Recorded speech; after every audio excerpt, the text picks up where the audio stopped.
Welcome, everyone, to the January 18th, 2018 Lake County Sentinel Podcast. I'm your host, Tim Shirer, publisher and sports editor of the Lake County Sentinel. We'll be with you for a half hour tonight. We're going to talk some sports and some politics. I've got a few topics in sports that I want to talk about. And then a few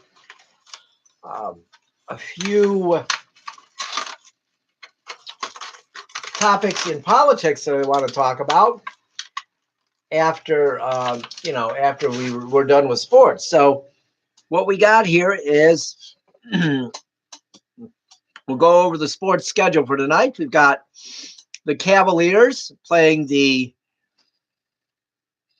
Utah Jazz tonight in the Vivint Smart Home Arena in Utah at 9 o'clock. The Jazz are 25-21. The Cavs are 9-36. They won on Sunday, but then they lost in Portland on Wednesday. Portland's a very difficult place to play. So not surprising they lost there. I mean, even when they're good, most of the time you lose in Portland. Portland is a really, really hard place to play and a hard place to win. But then we have, so hopefully tonight they'll have a chance at, winning in Utah. That's another tough place to play.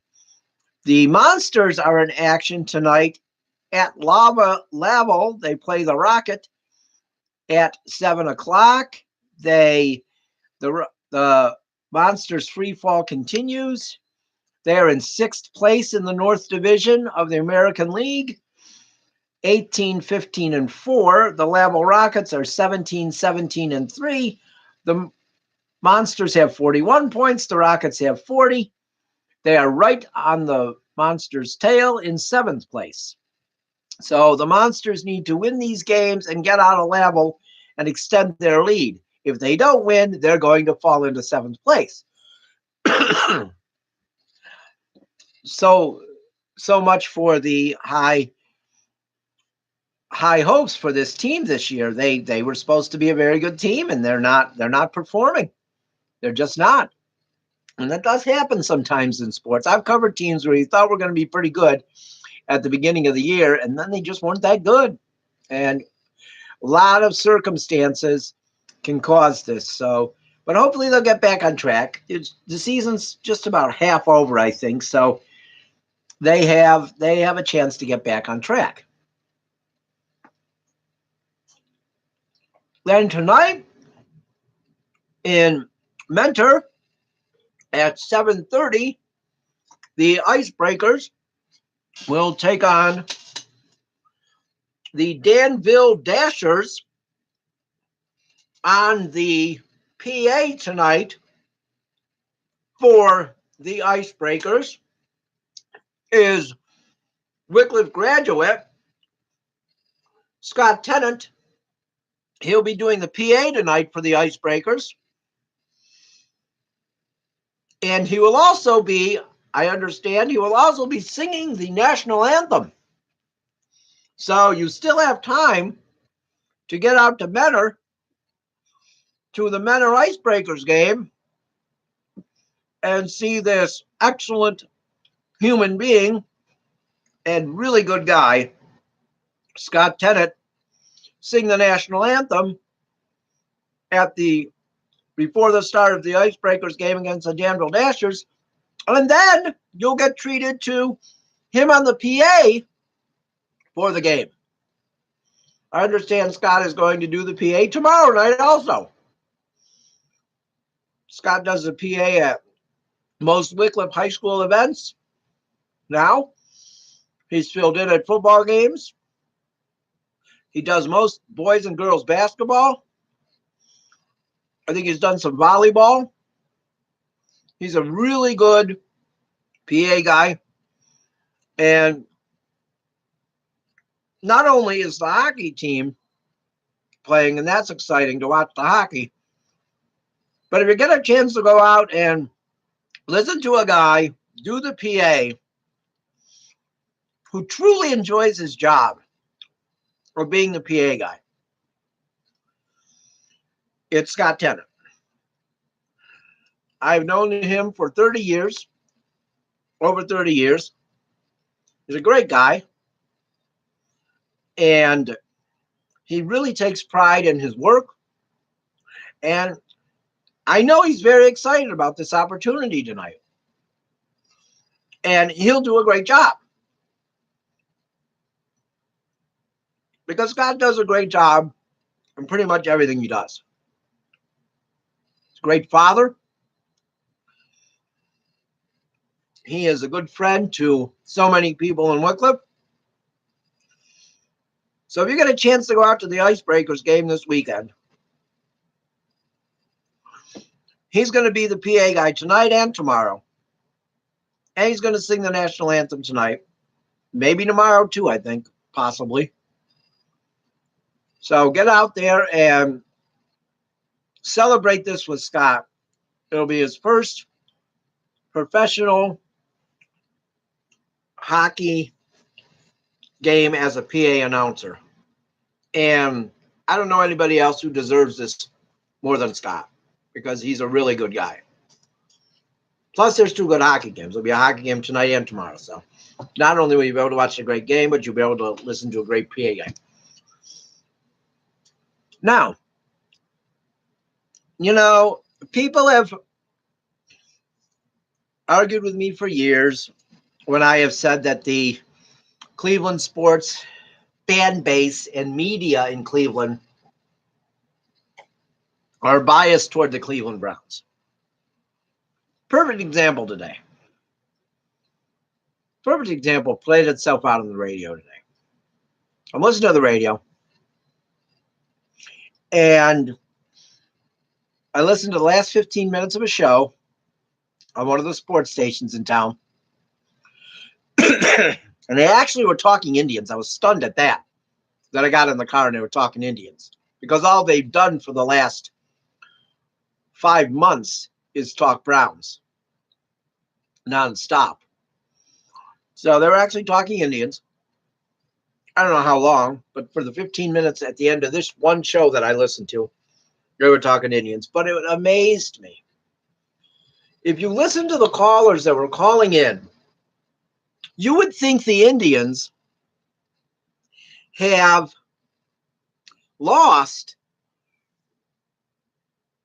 been losers the last 3 years. You would think, listening to these people talk, you would think that the Indians finished in last place and were not very good. You wouldn't believe that they won the division 3 years in a row. And look, the division was terrible last year, but the division wasn't bad, really horrible the 2 years prior to that. So I love how people in Cleveland will rip on the division. They give the Indians zero credit. These people calling in, ripping the Indians. The one guy says, we need to open our pocketbooks. One caller, we. Okay, you come up with the money to sign the free agent then. It's ridiculous. We. How about the Dolans have to? And the Dolans do a great job in the small market of baseball. Baseball is completely different than football and basketball. Salary-wise, it's completely different. Cleveland fans, it's not that they don't want to understand that, because it would completely go against their argument that the Dolans are cheap. So it's amazing that I listened to this for 15 minutes today, and every caller was negative about the Indians. Every caller was negative. And also, I saw on social media today, I saw some good comments, but I saw a ton of comments complaining that the Dolans let Cody Allen go. This is the same fan base that complained the last 2 or 3 years that Cody Allen wasn't a good closer, that he needed to be replaced.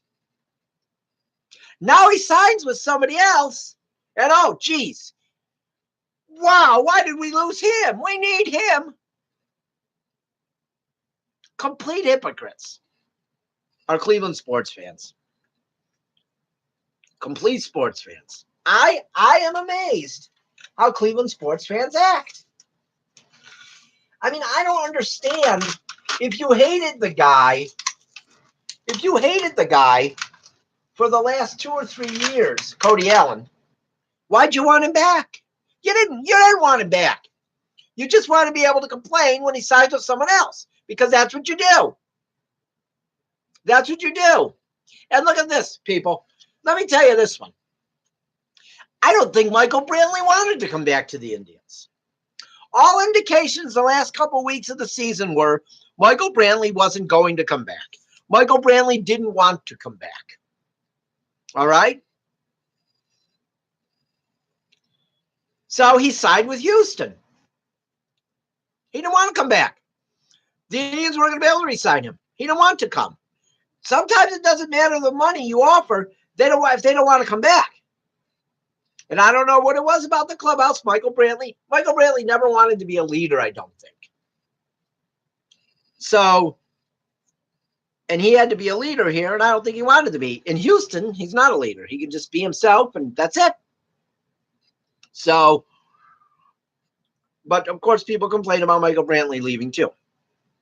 But of course, they're always positive toward the Browns.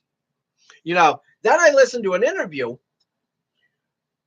with the two hosts did with Freddie Kitchens. And it was unbelievable. They laughed at everything he said. I'm telling you, everything he said. I feel like Freddie Kitchens could have said, oh, I saw the Hope Memorial Bridge just collapsed. I think those two would have laughed. They laughed at everything he said. Is Freddie Kitchens a good personality to listen to? Is he funny? Yeah, he is. But geez, they laughed at everything he said. Everything. It's ridiculous.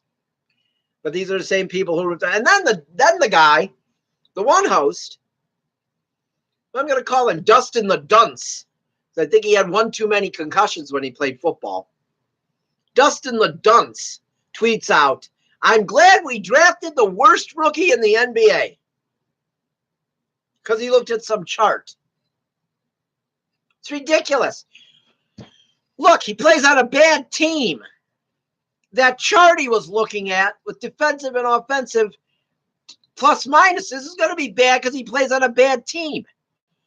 But Dustin the Dunce doesn't understand that because he's got a mentality of a middle school kid.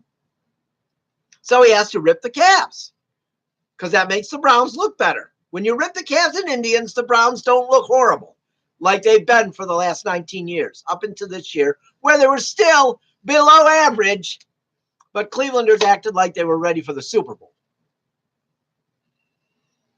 That's all for sports for tonight. When we come back, we will talk politics.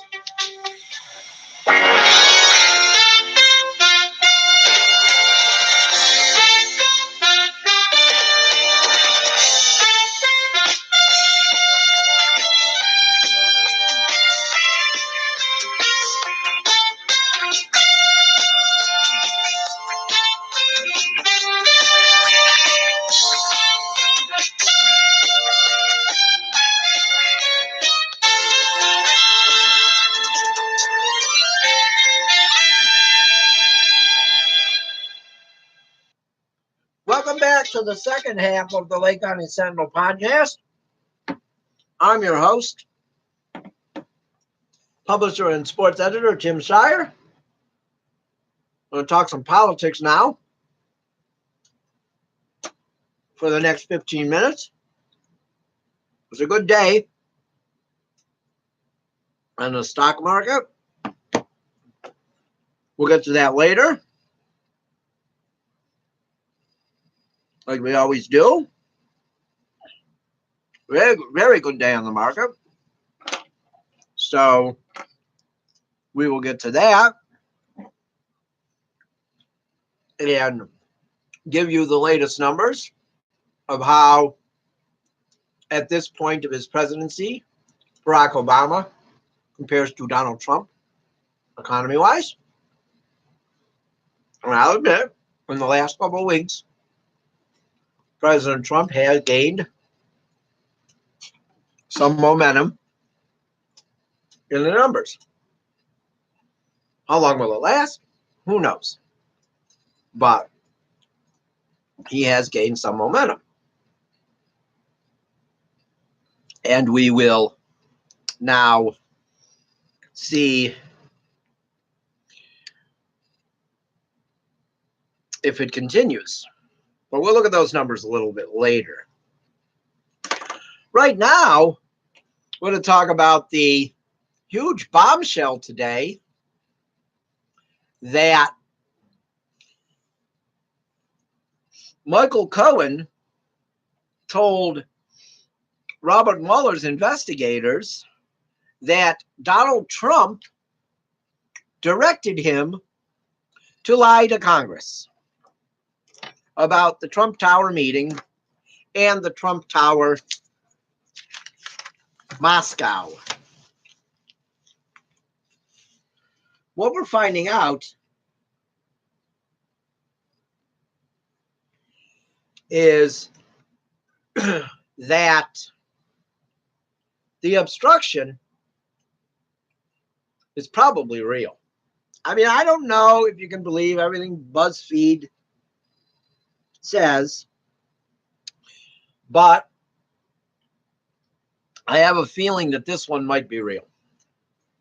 So I have to stay tuned.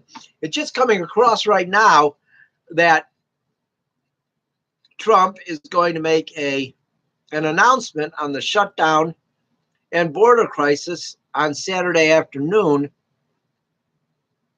So it'll be interesting to see what he says. I don't know. Who knows what he'll do? Who knows? There is no way to predict what this guy will do. Is he going to reopen the government and say we will negotiate the border wall after? Or is he going to say I'm putting an executive order saying that there's a national crisis at the border and I'm funding the border wall that way? Who knows? I don't know. But what I do know is he's crazy. And that's one thing we all know for sure. And I give it a 99% chance that he directed Michael Cohen to lie to Congress. I mean, really, tell me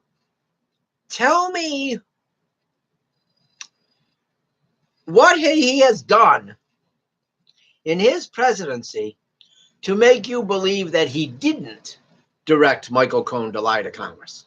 Okay? He doesn't know the laws. He doesn't know what you can say and what you can't say. He just doesn't. So the fact that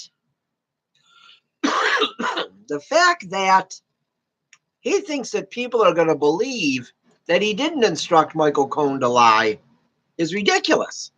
Because look, yeah, a percentage of his base is going to believe that he didn't. Because that's what they do. They believe everything he tells them. But the larger group of people in America who actually have common sense are not going to believe him. They're not going to believe that he didn't tell Michael Cohen to lie. chances are he told Michael Cohen to lie to Congress to save his skin. That's what Donald Trump does. Donald Trump wouldn't care if Michael Cohen got in trouble for lying to Congress. Psh, not going to hurt him. That's what he figures. That's what he figures. Problem now is, it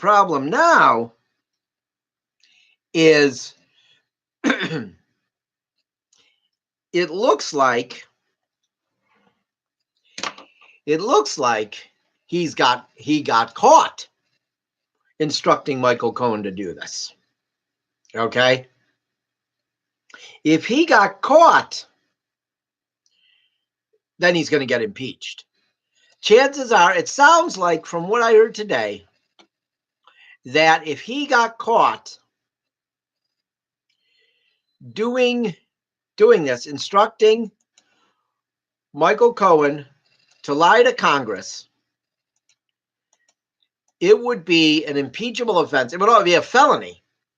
But what most people think would happen is that he would not be charged with a felony in court. What most people think would happen is Bob Barr, the Attorney General, and Mueller would agree that Congress should impeach him. And if Congress were to impeach Donald Trump, and Republicans in the Senate did not convict Donald Trump when there was clear evidence by the special prosecutor that he obstructed justice, they would be done. They would be done. Mitch McConnell, Lindsey Graham, all of those guys that have stuck by Trump would be done. They could never win another election. They would have no credibility because the Trump base in that right, those far right people, they're not enough to win you an election. They might be enough to put you over the top if you have the regular Republicans voting for you. They put you over the top. But they're not going to win you an election if they're all you have. If the middle of the road people, if you have no credibility with them, then you can't win an election. And I'm telling you, if the special prosecutor and the Attorney General says that he should be impeached, and McConnell, Graham, Cruz, Rubio, if all those guys stick together and they don't impeach Donald Trump and remove him from office, they're finished. I mean, if there's all that evidence there, then it's clear what they have to do if they want to maintain their positions. And trust me, they want to keep their positions, and they will turn on Donald Trump if it comes to that. They will. They'll turn on him.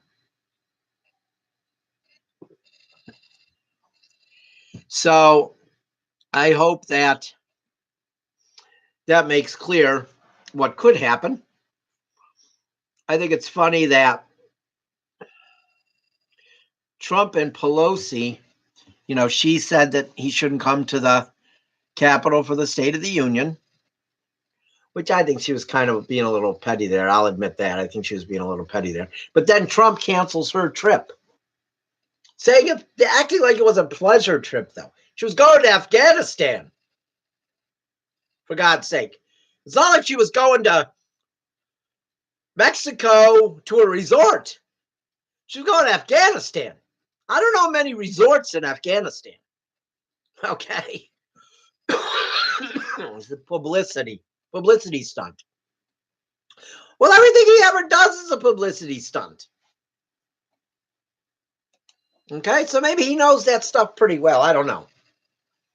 But I think that it's ridiculous that he would call it a publicity stunt, and that that he thinks that that's why she was going there. The whole group, it was congressional contingent that was going there. It wasn't just Nancy Pelosi, but it was okay for Mike Pompeo's wife to go on his 8-country trip during the shutdown. That was okay. She had to have a staff too. That was okay. But we can't afford for Pelosi to go. And it is a lot more people.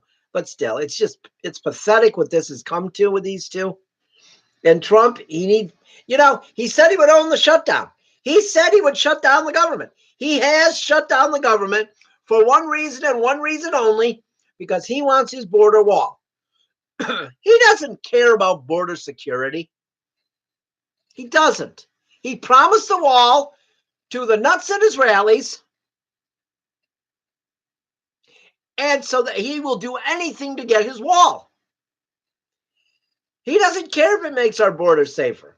And the people who know about these things say that it won't. But he doesn't care about that. All he cares about is keeping that campaign promise, and he thinks that's going to get him reelected. Well, I hate to tell him. There's a lot more people than there isn't that think he's nuts. And a lot of people that voted for him this last time will not vote for him next time. I'm sorry, but they won't. They're not going to come up to you on the street and say, yeah, I voted for him, but I won't vote for him next time. No, most of them won't say that. But there's a lot of them that won't. A lot of them that have become silent because he's been an embarrassment. And they're embarrassed that they voted for him. So that's where he stands with the government shutdown and the standoff between Nan Pelosi and Donald Trump. Let's check on the stock market for today. The stock market is up. Was up 336.25 points today. It closed at 24,706.35. That means in Donald Trump's time in office, the stock market has gone up 4,772.98 points for a 19.41% gain. In that same amount of time in Barack Obama's first 2 years in office, the stock market went up 3,837.93 points. Yes, that is over 900 points less, but the percentage is higher, 32.43% gains during Obama's first 2 years in office. So take that how you want it. Trump people will take it as, no, he's doing a much better job. That percentage is fake news. Realists will say, yes, it's gone up more numbers-wise, but the percentage is definitely higher under Obama. That's where we are now. I really will be anxious to see the January job numbers when they come out. I don't know, the 4th or 5th of February. How he handles that. Because I believe the job market will have gone down. And not because of the shutdown, just because it naturally does in January. And of course, that's what he'll say. But he didn't say that in December when it always goes up. So that's it for today, though. Everybody stay warm this weekend. If you don't have to go out, stay in the house. It's going to be really cold and nasty here in Cleveland. Lots of snow, 6 to 10 inches, it looks like. Stay warm. It is winter in Cleveland, so we do have snow. Everybody have a good night. Hopefully we'll talk on Monday.